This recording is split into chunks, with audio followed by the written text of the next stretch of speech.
जादुई कड़ा। गांव के एक छोटे से घर में रामू और श्यामू नाम के दो भाई रहते थे। रामू बहुत मोटा था, जिसके कारण गांव के लोग उसे भालू भालू कहकर चिढ़ाते थे। इस बात का रामू को बहुत बुरा लगता था। रामू को पक्षियों से बहुत लगाव था। माँ, मैं पक्षियों को खाना खिलाने जाता हूँ। ठीक है बेटा। रामू घर के बाहर कुछ पक्षियों को खाना खिला रहा होता है।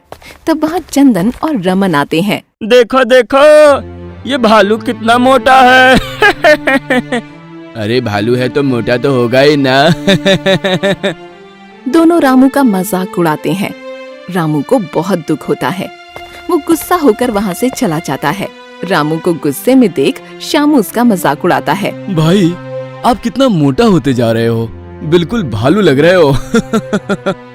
अब तू भी मेरा मजाक उड़ा रहा है। मैं तुमसे नाराज हूँ, मुझसे बात मत करना।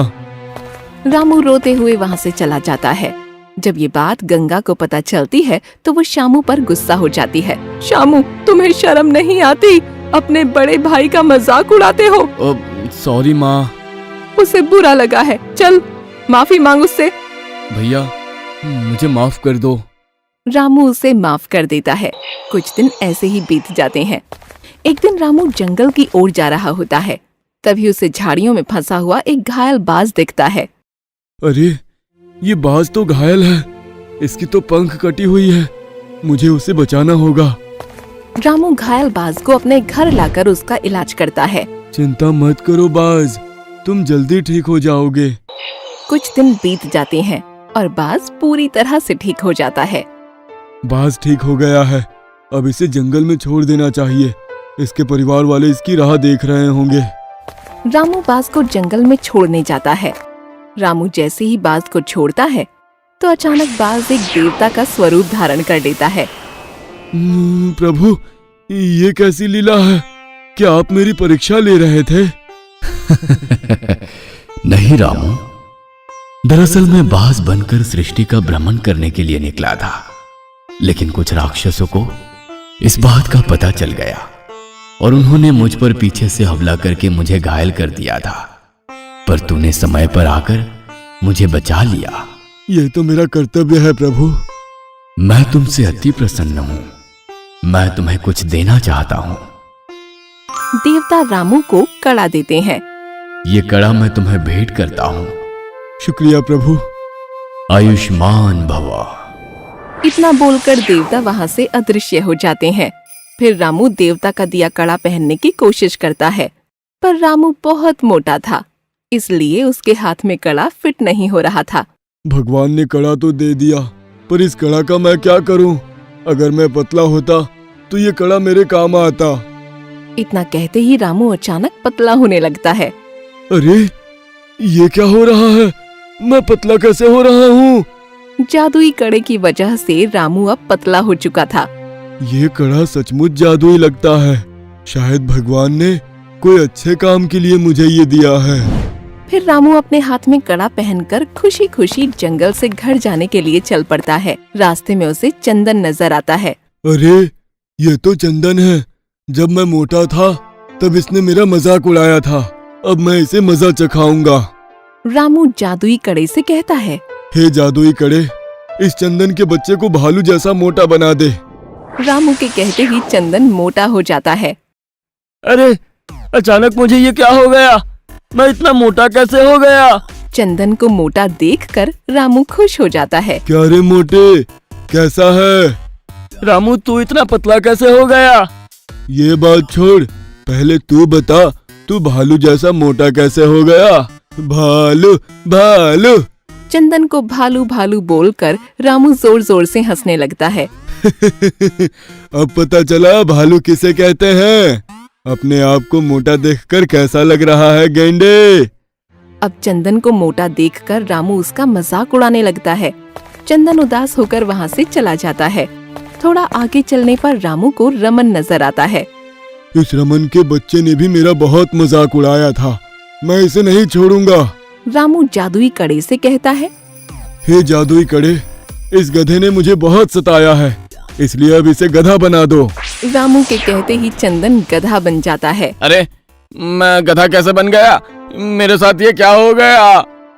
रामू रमन को गधा बना देखकर खुश होता है और जोर जोर से हंसने लगता है। रामू, तुम? अबे गधे, तू मुझे कैसे जानता है? मैं गधा नहीं, रमन हूँ। रमन? कौन रमन? अरे तुम्हारा पड़ोसी रमन। मेरे पड़ोस में कोई रमन नाम का गधा नहीं रहता भाई। रामू, मेरी मदद करो। देखो, किसी ने मुझे गधा बना दिया है। जरूर तुम्हारी हरकत की वजह से ही किसी ने तुम्हें गधा बना दिया होगा। पता नहीं रामू, अचानक से मैं गधा बन गया हूँ। यार, मेरी मदद करो। मैं चंदन का भाई रमन हूँ। मुझे पता है। अब तुम्हें पता चला, गधा होने से अच्छा है मोटा होना। तो क्या मुझे तुमने गधा बनाया है? हाँ, तुझे गधा और चंदन को मोटा मैंने ही बनाया है। रमन को गधा बना देखकर रामू बहुत हंसता है। अब पता चला, किसी का मजाक उड़ाते हो तो कैसा लगता है। रमन वहाँ से उदास होकर चला जाता है। अब इस जादुई कड़े की मदद से मैं जो चाहूँ वो कर सकता हूँ। कुछ देर बाद रामू अपने घर आकर जादुई कड़े की बात अपनी माता को बताता है। माँ, ये एक जादुई कड़ा है, मुझे देवता ने दिया है। इससे मैं जो चाहे वो हासिल कर सकता हूँ। मैं जादू वादू में विश्वास नहीं करती। माँ, मैं सच कह रहा हूँ, ये जादुई कड़ा है। तुम्हें विश्वास नहीं है ना? तो देखो। रामू जादुई कड़े की ओर देखकर कहता है। हे जादुई कड़े, मुझे ढेर सारी चॉकलेट दे। रामू के कहते ही जादुई कड़े से ढेर सारी चॉकलेट प्रकट होती हैं। ये देख माँ दंग रह जाती है। हैं? सच में ये तो जादुई कड़ा है। हाँ माँ। अब मैं जादुई कड़े से कुछ मांग कर देखती हूँ। ठीक है माँ। फिर गंगा जादुई कड़े से कहती है, हे जादुई कड़े, मुझे ढेर सारा राशन दे दो। तभी जादुई कड़े से ढेर सारा राशन आ जाता है। बेटा, सच में ये जादुई कड़ा है, पर तुझे समझना होगा कि ये कड़ा भगवान ने तुझे क्यों दिया है। मुझे पता है माँ, ये कड़ा भगवान ने मुझे बदला लेने के लिए ही दिया है। बदला? कैसा बदला? जो लोग मुझे भालू और मोटा कहते थे, मैं उन्हें मोटा और गधा बना चुका हूँ माँ। ये तू क्या कह रहा है बेटा? बता, तूने चंदन और रमन के साथ क्या किया? माँ, एक को मैंने मोटा बना दिया और दूसरे को गधा। ये गलत बात है बेटा। भगवान ने तुझे अच्छे काम करने के लिए कड़ा दिया। इसका उपयोग तुझे अच्छे काम के लिए करना चाहिए। माँ की बात रामू को समझ में नहीं आती है और जादुई कड़े की मदद से वो बदला ले रहा था। रामू जब मोटा था, तब जिन जिन लोगों ने रामू का मजाक उड़ाया था, उन सबको रामू ने जादुई कड़े से जानवर और पक्षी बनाकर उनका मजाक उड़ाया। बंदर कहीं का। चलते चलते उसे राजू नजर आता है, तो उसे भी वो कुत्ता बना देता है। अरे राजू, तू तो कुत्ता बन गया। कुत्ते, मैं तेरा खून पी जाऊंगा। आहिस्ता आहिस्ता गांव में इंसान की बस्ती कम होती जा रही थी और जानवर की संख्या बढ़ती जा रही थी। इसी चिंता में एक दिन सरपंच ने सभा बुलवाई। मुखिया जी, कई दिनों से मेरा बेटा रामू गायब है। पता नहीं वो कहाँ चला गया है। तुम्हें किसी पर शक है? शक तो नहीं, पर जिस दिन से वो गया है, उसी दिन से एक बंदर रोज मेरे घर पर आता है। बंदर? हाँ, और खाना खाकर चला जाता है। मेरे साथ भी ऐसा ही हुआ है। जिस दिन से मेरा राजू गायब हुआ है, उस दिन से मेरे घर पर भी रोज एक कुत्ता आता है और रोटी खाकर चला जाता है। इसकी तहकीकात करनी पड़ेगी। पता नहीं क्या माजरा है। तभी चंदन आकर कहता है, मैं बताता हूँ क्या माजरा है। मुखिया जी, ये सब गंगा मौसी का बेटा रामू कर रहा है। क्या? ये सब रामू कर रहा है? पर कैसे? उसके पास एक जादुई कड़ा है। वो जादुई कड़े की मदद से ये सब कर रहा है। परंतु वो ये सब कर क्यों रहा है? जब रामू मोटा था, तब जिसने रामू को भालू भालू कहकर चिढ़ाया था, उन सब के साथ रामू बदला ले रहा है। चंदन की बात सुनकर मुखिया जी को सारी बात समझ में आ जाती है। फिर मुखिया जी गांव वालों के साथ गंगा के घर पर जाते हैं। अरे, आप सब यहाँ पर? हाँ गंगा बहन, दरअसल हम रामू की फरियाद करने के लिए तुम्हारे पास आए हैं। फिर मुखिया जी सारी बात गंगा बाई को बताते हैं। गंगा बहन, अब आप ही कुछ कर सकती हो। गंगाबाई फौरन रामू को आवाज देती हैं। रामू, अरे ओ रामू, जरा यहाँ तो आना। आपने मुझे बुलाया माँ? रामू, ये मैं क्या सुन रही हूँ? तूने चंदन को मोटा और रमन को भालू बना दिया। रामू अपनी माँ को कोई जवाब नहीं देता है। मैं तुझसे पूछ रही हूँ, क्या तूने ही बाबू को गधा और राजू को कुछ बना दिया है क्या? रामू अब भी अपनी माँ के सामने चुपचाप खड़ा था। बता रामू, सच क्या है? हाँ माँ, पर मैंने कुछ गलत नहीं किया। तूने कुछ गलत नहीं किया? कैसे? माँ, जब मैं मोटा था तब ये सब मुझे भालू भालू कहकर चिढ़ाते थे। और उसी बात का तूने उनसे बदला लिया है ना? हाँ माँ। ये गलत है बेटा। देवता ने तुझे बदला लेने के लिए नहीं, अच्छे काम करने के लिए ये कड़ा दिया है। अगर तूने अच्छे काम नहीं किए तो कड़े से जादुई शक्तियाँ चली जाएंगी। माँ की बात सुनकर रामू को अपनी गलती का एहसास हुआ और उसने गांव वालों से माफी मांगी। माँ सच कहती है, जादुई कड़े की मदद से मुझे गांव की भलाई के लिए काम करने चाहिए। आज से इस कड़े का उपयोग केवल अच्छे काम करने के लिए ही करूँगा। फिर रामू अपने जादुई कड़े से चमन, रमन, बाबू, राजू और जिसको भी जानवर बनाया था उन सबको पहले जैसे इंसान बना देता है और जादुई कड़े की मदद से हमेशा गांव वालों की मदद करता रहता है। गांव वाले भी अब खुशी से जीने लगते हैं। सीलमपुर नाम का एक गांव बेहद खूबसूरत था। उसकी सुंदरता देखने के लिए लोग दूर दूर से आते थे। एक दिन उस गांव में 4 दोस्त आते हैं जो गांव की सुंदरता देखकर मोहित हो जाते हैं और गांव वालों से बातें करते हैं। ये गांव कितना सुंदर है। अगर मुझे पहले पता होता तो मैं इस गांव को एक्सप्लोर करने के लिए सबसे पहले यहाँ आती। तो बिल्कुल सही कह रही है। ये गांव मुझे भी बहुत पसंद आया है। यहाँ पर देखने लायक जगह और भी होगी। हाँ चलो, गांव वालों से मिलकर यहाँ की अच्छी अच्छी जगह के बारे में पूछते हैं। चारों दोस्त एक बूढ़े बाबा को मिलते हैं। बाबा, इस गांव की सुंदरता का राज क्या है?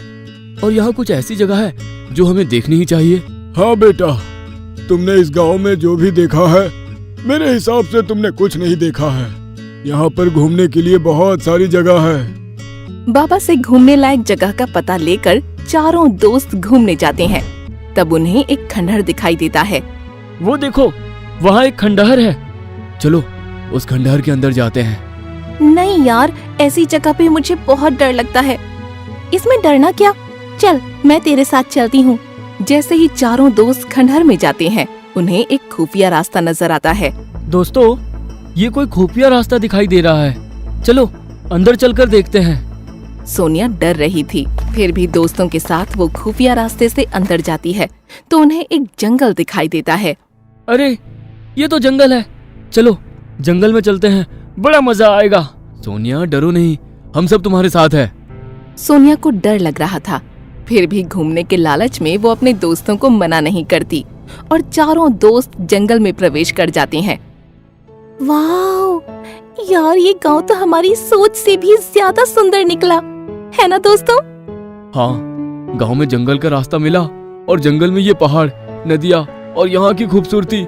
यहाँ से जाने का मेरा तो दिल ही नहीं कर रहा है। खूबसूरत नजारे देखते देखते चारों नदी किनारे आ जाते हैं। दोस्तों, यहाँ का नजारा देखो, कितना सुंदर है। मेरा तो दिल कर रहा है कि मैं इस नदी में छलांग लगा लूं। आने वाले खतरे से अनजान चारों दोस्तों को पता नहीं था कि वो नदी एक मायावी नदी है जो अपने सौंदर्य से मोहित करके मुसाफिरों को नहाने के लिए आकर्षित करती है। और जैसे ही कोई नहाने के लिए नदी में कूदता है, नदी उसे अपनी आगोश में लेकर डुबो देती है। अनजाने पानी में हमें नहाने की इच्छा नहीं करनी चाहिए। अनंत सही बोल रहा है। यहाँ पानी कितना गहरा है हम नहीं जानते, और पानी में मगरमच्छ भी हो सकते हैं। सबके मना करने पर भी होनी को कौन टाल सकता था। मायावी नदी ने विवेक को सम्मोहित कर दिया था, जिस कारण वो नदी में कूदने के लिए बेताब हो रहा था। तुम सब डरपोक हो, तुम्हें नहीं नहाना है तो मत नहाओ, मुझे तो नहाने दो। अरे भाई, हम यहाँ घूमने के लिए आए हैं तो घूमने का मजा तो लेने दो। नहाने का मजा लेने के लिए विवेक उस मायावी नदी में कूद जाता है। जैसे ही वो नदी में कूदता है, वो डूबने लगता है। बचाओ, मुझे बचाओ, मैं डूब रहा हूँ, बचाओ। विवेक को डूबता देख किनारे पर खड़े तीनों दोस्त घबराकर चिल्लाने लगते हैं। अरे कोई बचाओ, हमारा दोस्त डूब रहा है। बचाओ, बचाओ। विवेक डूब रहा होता है मगर उसे बचाने वाला कोई नहीं होता है। तब अचानक विवेक हंसने लगता है। डरो मत दोस्तों, मुझे कुछ नहीं हुआ है, मैं तो मजाक कर रहा था। विवेक डूबने का नाटक कर रहा था। वो कुछ ही देर में नदी से बाहर आ जाता है। मजा आ गया यारो। ये तुमने तो मेरी जान ही निकाल दी थी, आइंदा ऐसा मजाक मत करना। ठीक है बाबा, अब चलो सब नदी में नहाते हैं। नहीं यार, नहीं। अरे यार, तूने कहा ना कि अनजाने पानी में नहीं नहाना चाहिए, मगर अब तो मुझे इस नदी का पूरा परिचय हो गया है। नहीं विवेक, आज नहीं। हाँ विवेक, मेरी बात मानो, हम कल नहाएंगे। सबकी बात मानते हुए विवेक जिद छोड़ देता है और सब वापस गांव में आ जाते हैं। अगले दिन सुबह सब तैयार होकर घूमने जाने की तैयारी कर रहे होते हैं। तब विवेक कहीं नजर नहीं आता। अरे विवेक कहीं नजर नहीं आ रहा, देखो कहाँ है। वो तो रात से ही गायब है। रात को मैं जब उसके कमरे में गई तब वो कमरे में नहीं था। विवेक रात से गायब था, ये जानकर सब घबरा जाते हैं। मुझे डर लग रहा है, कहीं उसे कुछ हो तो नहीं गया ना। घबराओ नहीं, वो यही कहीं होगा, चलो उसे ढूंढते हैं। तीनों मिलकर उसे ढूंढते हैं मगर उन्हें विवेक कहीं नहीं मिलता है। दोस्तों, हमें गांव वालों की मदद लेनी चाहिए। यहाँ के लोगों को यहाँ के चप्पे चप्पे के बारे में पता होगा। अब उन दोस्तों के पास गांव वालों से मदद मांगने के अलावा और कोई रास्ता नहीं बचा था। अब बिना कोई देरी करे वो तीनों दोस्त गांव में जाने लगते हैं। पर तभी अनंत को एक आवाज सुनाई देती है। अनंत, अनंत तुम कहाँ जा रहे हो? देखो मैं यहाँ हूँ, यहाँ मेरे पास आओ। ये आवाज सिर्फ अनंत को सुनाई देती है। जैसे ही उसे विवेक की आवाज सुनाई देती है वो वहीं रुक जाता है। तो पीछे उसे विवेक खड़ा दिखाई देता है। विवेक, तुम रात भर कहाँ थे? पता है सुबह से हम तुम्हारे लिए कितने परेशान हैं। अनंत को किसी से बात करते देख सोनिया और खुशबू रुक जाते हैं। अनंत विवेक से बात कर रहा होता है मगर सोनिया और खुशबू को विवेक नजर नहीं आता। विवेक, तुम्हें ऐसा मजाक नहीं करना चाहिए। अनंत को अकेले अकेले बात करता देख सोनिया कहती है, अनंत तुम किससे बात कर रहे हो? यहाँ तो कोई नहीं है। क्या बात कर रही हो? तुम्हें यहाँ खड़ा विवेक दिखाई नहीं दे रहा है क्या? विवेक सिर्फ अनंत को दिखाई दे रहा था। देखो अनंत, हम पहले से ही परेशान हैं, अब और परेशान ना करो तो अच्छा है। मैं परेशान नहीं कर रहा यार। विवेक, तुम कुछ कहते क्यों नहीं? कह दो कि ये मजाक नहीं है। अनंत के कहने पर भी विवेक कुछ नहीं बोलता है। मैं तुमसे कुछ कह रहा हूँ विवेक। अनंत कुछ समझे उससे पहले ही विवेक अदृश्य हो जाता है। ये देखकर अनंत सहम जाता है। क्या ये विवेक की आत्मा थी? इसका मतलब विवेक मर चुका है। अगर ये बात इन लड़कियों को पता चल गई तो ये डर जाएंगी। यही सोचकर अनंत मजाक करने का नाटक करता है। तुम डर गई ना? अरे मैं भी तो मजाक कर रहा था। अनंत, मजाक बहुत हुआ, चलो अब विवेक को ढूंढते हैं। हाँ, पर अब हमें गांव वालों की मदद लेनी पड़ेगी। हाँ, गांव वालों को यहाँ का सब कुछ पता होता है। सब मिलकर गांव के सरपंच के पास जाते हैं। सरपंच जी, हम पर्यटक हैं, हम आपके गांव में घूमने के लिए आए हैं, मगर कल रात से हमारा एक साथी गायब है। सोनिया की बात सुनकर सरपंच को समझते देर न लगी कि विवेक जरूर उस मायावी नदी में ही गायब हो गया होगा। देखो, तुम्हें बाबा की मदद लेनी चाहिए। अरे ये तो वही बूढ़े बाबा की बात कर रहे हैं जिन्हें हम पहले मिल चुके हैं। तीनों दोस्त बाबा के पास जाते हैं। बाबा, हमारी मदद करो, हमारा एक साथी गायब हो गया है। मैं जानता था कि तुम्हारे साथ जरूर अनहोनी होगी। बाबा, हम कुछ समझे नहीं। तुम में से कोई नदी में नहाने के लिए गया था क्या? हाँ बाबा। बाबा समझ जाते हैं कि ये कांड जरूर उस मायावी नदी ने ही किया है। तुम्हें ये नहीं करना चाहिए था। बाबा, हमसे कोई गलती हो गई है क्या? अरे गलती नहीं, बहुत बड़ी गलती कर दी है तुमने। इस जंगल में जो नदी है ना, वो कोई साधारण नदी नहीं है, वो एक मायावी नदी है। यह अजनबियों को नहाने के लिए आकर्षित करती है। फिर जैसे ही पर्यटक नदी में नहाने गिरता है, जब नदी उसे डुबोकर मार देती है। अब हमें क्या करना चाहिए बाबा? जिस तरह लोहा लोहे को काटता है, ठीक उसी तरह तुम्हें तुम्हारे दोस्त को वापस लाने के लिए नदी में कूदना पड़ेगा। बाबा, ये तो बड़ा ही खतरनाक खेल है। अपने दोस्त को वापस लाना है तो खतरा तो उठाना पड़ेगा। बोलो, क्या तुम तैयार हो? हाँ बाबा, मैं तैयार हूँ। मुझे तुमसे यही उम्मीद थी। बाबा तीनों दोस्तों को लेकर नदी किनारे जाते हैं। देखो, नदी में अगर तुम कहीं पर फंस जाओ तो मुझे याद कर लेना। मैं तुम्हारी सहायता के लिए अवश्य हाजिर हो जाऊंगा। अनंत बाबा का नाम लेकर नदी में कूद जाता है। विवेक, मैं तुम्हें लेने आया हूँ, तुम मुझे यहाँ से नहीं ले जा सकते। ये कहकर विवेक रोने लगता है। मुझे माफ करना अनंत, अब मुझे तुमको डुबाना होगा। विवेक, क्या तुम मर चुके हो?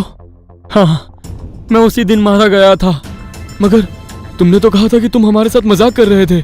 नहीं, उस वक्त मैं तुम सबको नदी में लाकर डुबोना चाहता था, इसीलिए जिंदा होने का मैंने नाटक किया था। पर तुम में से कोई नदी में नहाने नहीं गिरा, तो रात के वक्त मैं वापस आ गया। पर तुम आ गए हो, तो अब मुझे तुम्हें मारना ही पड़ेगा दोस्त। और कुछ ही पल में विवेक अनंत को नदी में डुबोकर मार देता है। ऊपर दोनों की राह देख रही सोनिया और खुशबू राह देखते देखते थक जाती हैं। बाबा, अनंत को आने में इतनी देर क्यों हो रही है? लगता है मायावी नदी अनंत को भी निगल गई है। बाबा की बात सुनकर दोनों सहेलियां घबरा जाती हैं। खुशबू, हम अपने साथियों को यहाँ से लिए बिना वापस नहीं जाएंगे। हाँ सोनिया, पर कैसे? इसका एक रास्ता है, तुम दोनों नदी से गुहार करो। अगर मायावी नदी को तुम पर तरस आ गया तो हो सकता है तुम्हारे दोस्तों को वापस कर दे। दोनों सहेलियां मायावी नदी से कहती हैं, हे मायावी नदी, हम अजनबी हैं, अगर हमसे कोई गलती हुई है तो हमें माफ कर दीजिए। कृपा करके हमारे दोस्तों को वापस कर दीजिए। विनती करके दोनों सहेलियां नदी के पास बैठकर रोने लगती हैं। तभी अचानक नदी से एक डायन प्रकट होती है। मैं मायावी नदी हूँ। बताओ लड़कियों, तुमने मुझे क्यों याद किया है? नदी माता, हमारे 2 मित्रों को आपने निगल लिया है, कृपा करके उन्हें जीवन दान दे दीजिए। उन्हें जीवन दान देने के बदले मुझे क्या मिलेगा? हे नदी माता, आप तो माता हो, आपको हमसे क्या उम्मीद है? मोक्ष, मुझे मोक्ष चाहिए। क्या तुम मुझे मोक्ष दिलवा सकते हो? हाँ माता, आपको मोक्ष दिलवाने के लिए कहिए हमें क्या करना है। पवित्र नदी पर डायन का साया है, यानी मेरा साया है। मुझसे मुक्ति चाहिए तो पहले मुझे मुक्ति दिलवाओ। आपको मुक्ति दिलवाने के लिए हम क्या करें माता? शिव जी के मंदिर में जाकर हवन करवाइए। हवन होते ही मुझे मोक्ष मिल जाएगा, और मुझे मोक्ष मिलते ही तुम्हारे दोस्तों को मैं वापस लौटा दूंगी। डायन खुद को मोक्ष दिलवाने का रास्ता बताती है। ठीक उसी तरह बाबा शिव जी के मंदिर में हवन करके डायन को मुक्ति दिलवाते हैं। डायन को मुक्ति मिलते ही मायावी नदी शाप मुक्त हो जाती है और वो विवेक और अनंत को जीवित छोड़ देती है। विवेक और अनंत को जीवित बाहर आया देख खुशबू और सोनिया खुश हो जाते हैं। फिर बाबा को शुक्रिया कहकर अपने घर की ओर जाने के लिए निकल पड़ते हैं।